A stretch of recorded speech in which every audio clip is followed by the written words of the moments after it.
My cousin claimed I got the job by lying on my resume and that she would expose me to my boss. Funny enough, my boss exposed the lies on her resume. There's an old saying, blood is thicker than water. But I learned the hard way that sometimes, blood is also poison. My cousin Leah and I had once been close. Growing up, we were practically inseparable, like sisters. Sleepovers, matching bracelets, and promises to always have each other's backs. But adulthood changed things. It changed her. Or maybe I had been too blind to see her true colors all along. I should have noticed the warning signs sooner, the casual backhanded compliments, the sudden mood swings when I achieved something she hadn't. The way her smile never quite reached her eyes whenever I shared good news. But I dismissed it, convincing myself that I was being paranoid. That was until the day she tried to destroy me. I had landed a new job at Crestline Innovations, a major marketing firm I had been dreaming of working at for years. The pay was great, the team was dynamic, and my boss, Mr. Dalton, was one of the most respected executives in the industry. Getting hired was a huge win for me, a moment I was truly proud of. But Leah? She couldn't stand it. You see, Leah worked in the same industry but was still stuck in her mid-level role at a smaller agency. She had been trying, and failing, to move up the corporate ladder for years. So, when I got the job at Crestline, she didn't congratulate me. She seethed with resentment. It started subtly. The snide remarks during family gatherings, "Wow, Casey, I didn't know they hired people without senior-level experience for that position." Or, "You're so lucky. Most people actually have to earn their promotions." I brushed it off, assuming she was just venting her frustration. But her bitterness kept growing, slowly, quietly, like a festering wound. And then, one day, she struck. It happened during a company-wide meeting. I was sitting at the long, sleek glass conference table, nervously sipping from my coffee mug as the team prepared to present our quarterly report. Mr. Dalton sat at the head of the table, flipping through his notes with his usual no-nonsense expression. The meeting was about to start when my phone buzzed on the table. I glanced at it briefly and felt my stomach drop. It was a text from Leah. "Leah, I hope you're enjoying your fancy new job, cousin. I just emailed Mr. Dalton with some interesting info about you. Let's see how long you last." My heart began to race. What the hell had she done? I felt the blood drain from my face. My hands tightened around the phone as my mind raced. I wanted to ignore it, pretend the message didn't exist. But then, Mr. Dalton's assistant walked into the room, leaned down, and whispered something into his ear. His eyes lifted slightly, landing on me. The moment he made eye contact, I knew. My blood turned cold. The meeting continued, but I barely heard a word of it. My pulse roared in my ears, and my fingers trembled slightly as I jotted down notes I couldn't process. By the time the meeting ended, Mr. Dalton approached me, his expression unreadable. "Can you come into my office for a moment, Casey?" I nodded, my throat tight with fear. The walk to his office felt like a death march. My legs felt heavy.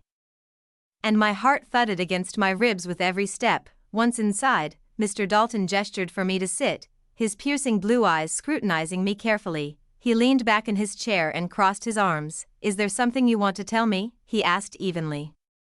My palms were damp with sweat, and my mouth went dry. I could barely swallow. "I'm not sure what you mean," I stammered. He slid a printed email across the desk toward me. I stared at it, my stomach twisting into knots. The sender's name was right there, Leah Morgan, and the subject line made my breath catch in my throat. Regarding Casey's falsified resume, my eyes flicked over the content. Leah had claimed that I had lied on my resume, that I had fabricated my past experience, exaggerated my qualifications, and deceived the company into hiring me. She had attached fake screenshots of job listings and resumes she claimed were mine, hoping they would convince Mr. Dalton of my supposed dishonesty. I felt my entire world spinning. How could she do this? My own cousin. Someone I once loved.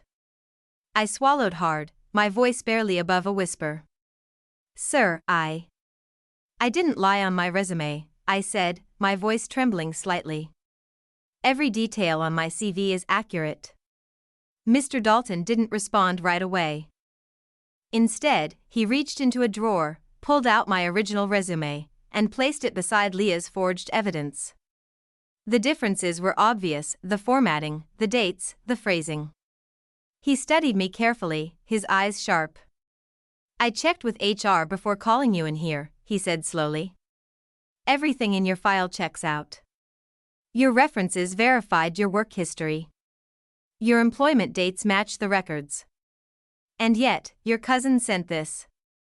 I clenched my fists, my nails biting into my palms. She's lying, I whispered hoarsely. My voice cracked slightly with emotion. I didn't do any of this. For a moment, Mr. Dalton said nothing. Then, he leaned forward slightly. I know, he said simply. I blinked. My breath caught in my throat. You believe me? I asked, my voice barely above a whisper. He gave me a small, reassuring nod. I did my own investigation before calling you in. I verified everything. You're clean, Casey. He narrowed his eyes slightly. But now I'm curious about your cousin.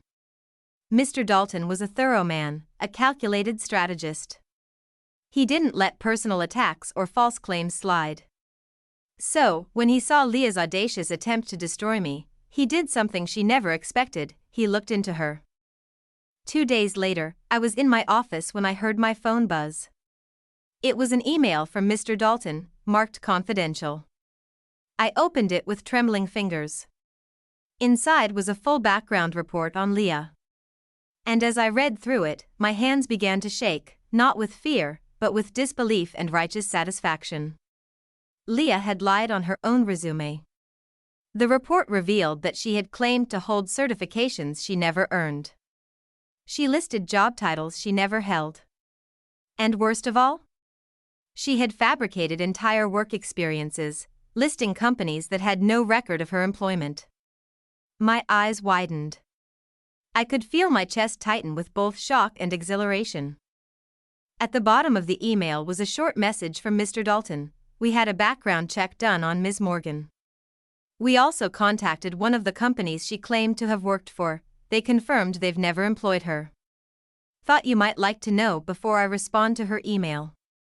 I stared at the screen, stunned for a moment. And then, I laughed. A low, disbelieving chuckle that slowly turned into a triumphant smile. 2 days after my meeting with Mr. Dalton, I was sitting at my desk, still reeling from the shock of his revelations. Leah had lied. Not about me, but about herself. The irony was almost too perfect. I stared at my screen, rereading his email over and over. The words were clear, concise, and merciless. During the course of this investigation, we were made aware of several inconsistencies on your own resume. We have forwarded this information to your current employer's HR department. I let the words linger in my mind, savoring them. The woman who had gleefully tried to destroy my career was now staring down the barrel of her own downfall. I knew it was only a matter of time before the consequences caught up with her.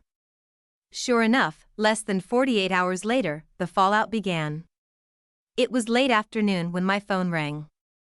I glanced at the caller ID and felt a chill of anticipation snake down my spine.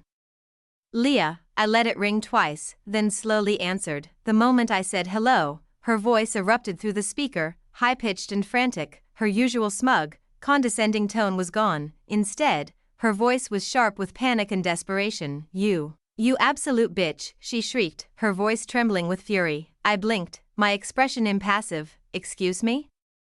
I said coldly, feigning confusion. You set me up, she spat, her voice cracking. You sent Dalton after me. You destroyed my career. My lips twitched into a bitter smile. Oh, how deliciously poetic. Set you up. I repeated calmly, leaning back in my chair. I didn't send Dalton after you, Leah. You did that all by yourself. My voice was steady, flat, devoid of any emotion. but inside, I was exhilarated. Her breath hitched, and for a moment, there was nothing but silence on the line. Then, her voice broke. I got fired, she choked out, barely above a whisper. They terminated me this morning. My heart gave a slow, deliberate thud. I bit back the smile tugging at the corner of my lips. I let out a small, feigned gasp. Fired? I repeated, with mock innocence. Oh, Leah, why? Her voice rose again, sharp with raw bitterness. You know why. Don't pretend you don't, she snapped. Her voice cracked with fury and disbelief. Dalton sent my employer all the dirt he found on me. They called me in and... She paused, and I could practically feel the humiliation thickening her voice. They didn't even give me a chance to explain. They fired me on the spot. Without severance, I could almost picture her face flushed with rage, tears brimming in her eyes, her voice cracking under the weight of her own downfall. Her shoulders hunched in defeat, the same smug arrogance she once wore now stripped away entirely. That's awful, I murmured, barely able to keep the satisfaction from my voice. I'm so sorry to hear that. The silence on the other end of the line was suffocating. For the first time, she had nothing left to say. She knew she was finished. And she knew I didn't care. Her termination didn't stay a secret for long. The corporate world is small, especially in the marketing industry. Within days, whispers of Leah's falsified resume spread like wildfire. I saw it all over LinkedIn, former colleagues posting vague but cutting remarks. Some people will do anything for a promotion, even lie. Karma always catches up, no matter how well you hide your tracks. A week later, Leah's name popped up in a local industry newsletter, which reported on her sudden termination for resume inconsistencies. It wasn't long before recruiters and employers began blacklisting her. Her reputation was in ruins. And just like that, her career crumbled. The woman who once sneered at my success was now unemployable, her name tainted with scandal. I didn't gloat. I didn't post anything. I didn't need to. Her downfall was loud enough on its own. In the weeks that followed, Leah's life unraveled. I didn't have to look for updates. They came to me, through mutual acquaintances, social media, and gossip from family members. She tried to fight the firing. She even hired a lawyer. But it was useless. Her former employer had the proof of her deception, fabricated job titles, fake references, and forged certifications. The case was dismissed before it even went to court. I heard through a friend of mine, who worked at the same agency Leah once did, that she had sent out dozens of applications, desperately trying to get rehired. But word had spread. No one would touch her. At our next family gathering, the tension was thick as concrete. Leah didn't show up. I wasn't surprised, she was too ashamed to face everyone. Instead, her parents came, shoulders hunched, faces pale with embarrassment.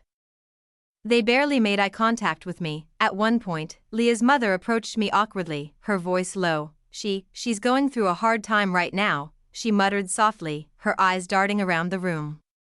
I held her gaze, my eyes sharp and unwavering. And whose fault is that? I asked coldly, her lips pressed into a thin line, and she scurried away, unable to respond. I didn't bother to look after her. Leah had made her bed. Now, she could lie in it. One evening, a month after her downfall, my phone buzzed with a notification. I glanced at the screen. Leah. She had sent me a message on WhatsApp, even though I had long since muted her. I hesitated. Then opened it. Her message was long and pitiful, dripping with desperation. Leah, Casey, please, can we talk? I know I made a mistake. I was just jealous, okay? I didn't mean to hurt you. Please, I'm begging you. I need a reference. No one will hire me. Please. I stared at the message, letting her words hang there, pathetic and meaningless. She had spent so much time trying to tear me down. Now, she was crawling back, begging for mercy. I didn't respond. I left her on read. And I blocked her. Life without Leah in it was peaceful and liberating. My job at Crestline flourished. Without her malicious interference, I could focus entirely on my work. And my performance soared. I received 2 promotions over the next year, rising higher than ever before. Mr. Dalton even recommended me for an executive leadership program, solidifying my place in the company. Every time I walked into the office, I felt proud and powerful. Because I had earned my place through hard work, skill, and resilience. No lies. No shortcuts. Just me. As for Leah? The last I heard, she was still unemployed, bouncing from one freelance project to another, struggling to repair the damage she had inflicted on herself. Her LinkedIn profile sat stagnant. No new job updates. No promotions. Nothing. And every time I saw her name, I felt nothing, no hatred, no pity, no anger. Just cold indifference. She was nothing but a footnote in my story. A cautionary tale of what happens when you build your life on lies. And I was finally free. Free to thrive. Free to succeed.